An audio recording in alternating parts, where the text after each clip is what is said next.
Gundam.tk presents Advanced Grade Age-3 Fortress.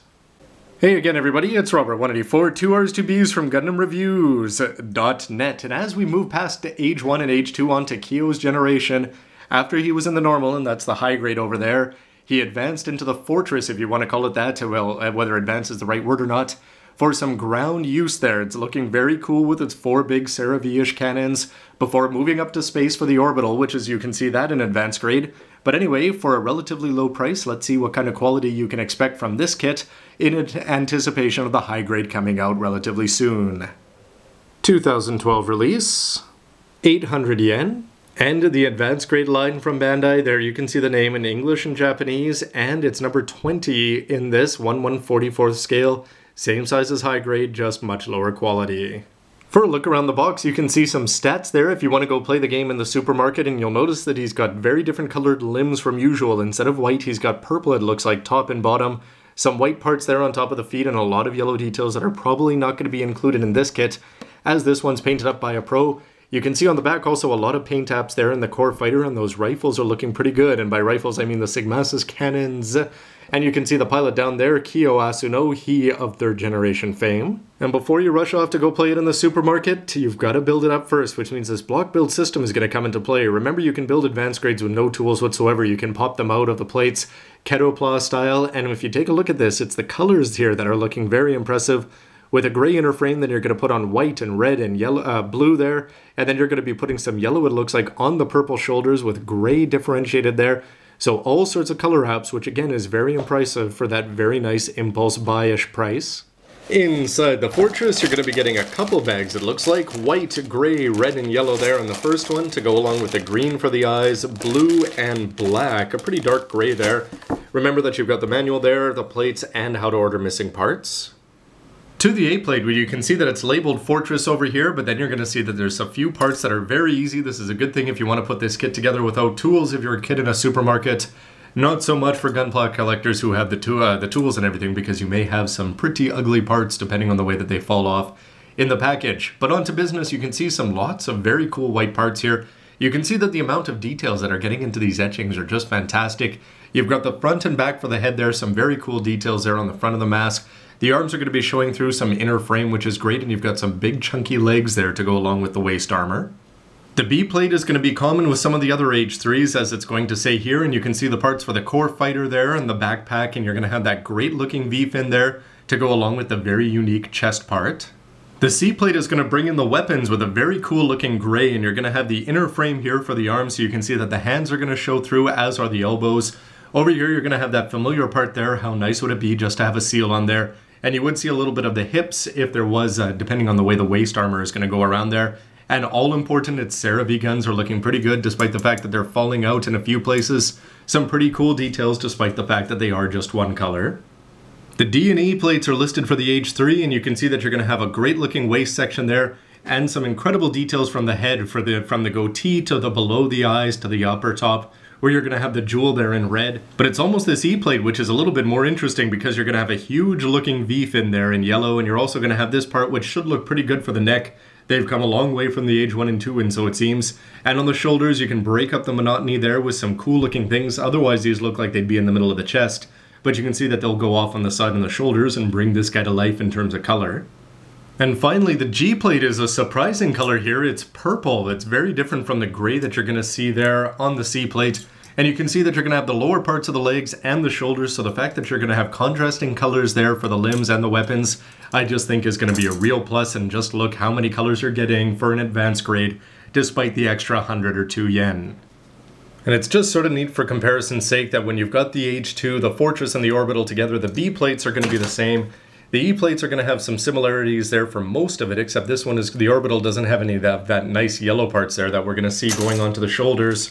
But it's interesting that with the D plate here, that you're going to have the face and the waist section here, but they're actually, it looks like they're on a slightly different plate and they're put on differently there.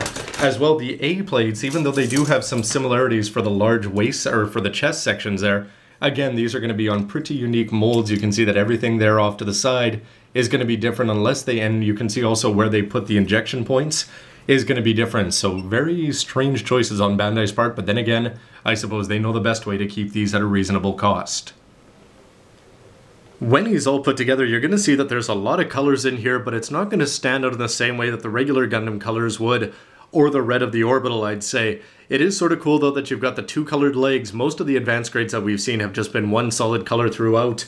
You may have seen, though, that the Giraga is going to have two colors there by having a kneecap on. So I'm impressed that they're actually going to give you 2 parts for there, 2 parts for there, and then 2 parts for the down below part. But the real winner for me has to be the shoulders, the fact that they've got that yellow part on there. And the cannons are actually going to look pretty good if you look at them straight on. It's just when you see them from the back that they are going to look pretty hollow. Here's a closer look at the upper body, and I'm still always impressed that you can get some red and white there in the waist section to go along with the white and red, then blue, then white, then gray, then blue. So they do a very good job of getting a lot of colors in a small area. The purple is going to be a sort of, I'd say it doesn't complement the blue all that well, but if they didn't have those yellow parts on here, I'd probably be a lot more down on this kit. Those 2 little pieces of plastic are going to be a big plus, and I'm still always impressed with how many colors they were able to get into a small area for an AG head. Posability has always been an issue with advanced grades. In this case, even though the legs are constructed separately, they're still not going to move. And you are able to move the arms, but you're going to have the problem that if you want to bring up these guns, well, you'll notice that the shoulder gun is going to go pointing up in the air, and you're going to see the ugly hollow part there to go along with the ugly hollow part there for the core fighter, so you can't really bring all 4 weapons to bear. It's just going to be a choice of which 2. To the height comparison next to the advanced grade orbital, which is the space type, which followed up on the ground type Fortress. And you can see with this guy being a shorter, more down-to-earth kind of guy, literally and figuratively, that he's going to have that squat, stout look as opposed to the tall, lanky one that we're getting from the orbital. And really lanky is not the right word because he does really have some filled out legs. It's just those toes pointing down and the cool upswept shoulders that are just going to make him look. But there's quite a few centimeters difference between these two. But next to the high grade normal, you can see that the advanced grade is actually going to have a little bit of a height advantage, unlike the Titus, which lost some height over its normal counterpart for the H1. You can see that you're going to have the H2. It really does look skinnier though, because he does have smaller shoulders despite the fact that he's got those huge panels sticking out there. But overall, to have these 3 together does look like a pretty rockin' combo, and I have to say that when I look at these, I really like the normal, but seeing the Fortress and the orbital in person in plastic, I've got to say that I sort of like those 2 wares. They just seem to have a little bit more character, well, once you get past the double Zeta-ishness of the normal. And here it is next to its forerunner. This is just my quickie attempt at a Serra V2, which Bandai did not release after 00 Awakening of the Trailblazer. It's just a Serra V painted up in black, but you can see the similarities there with the 2 big guns in hand, the 2 over the shoulders. The only ones he's missing is the ones on the knees, although that purple color scheme is, again, just its most unique feature and really draws the eye. In terms of a final verdict though, I've got to say that again for an advanced grade that I'm pretty happy with this whole line overall. With what we've seen from the H1 to the H2, things are picking up with the H3s. The fact that they've got so many colors there in the chest section and especially in the head. But even for this one, you can imagine that if this was back earlier in the line that you'd just have 1 color legs there, or they'd be all purple or something like that. But the fact that they actually split up the colors at the knees and then go to the trouble of putting on those yellow parts there means that despite the fact that it's going to cost 200 yen more than the average advanced grade, just seems to be well worth it, especially considering the fact that we still have to keep waiting for the high grade. However, when I take it and I stack it up next to the orbital, I've got to say that I'd give the edge to the orbital myself. But of course that's just me, so why don't you let me know which of the 2 you prefer, and of course the normal can be thrown in there. I don't have its advanced grade yet, but I will be getting that in the future. Anyway, everybody, thanks very much for watching. Please let me know what you think of this advanced grade, high grades, real grades, master grades, and you can see all sorts of reviews of all of them here. And as always, please let me know what you think with a comment down below, and we'll see you next time. Thanks for watching, everybody. Yeah, I'm totally borrowing this backpack.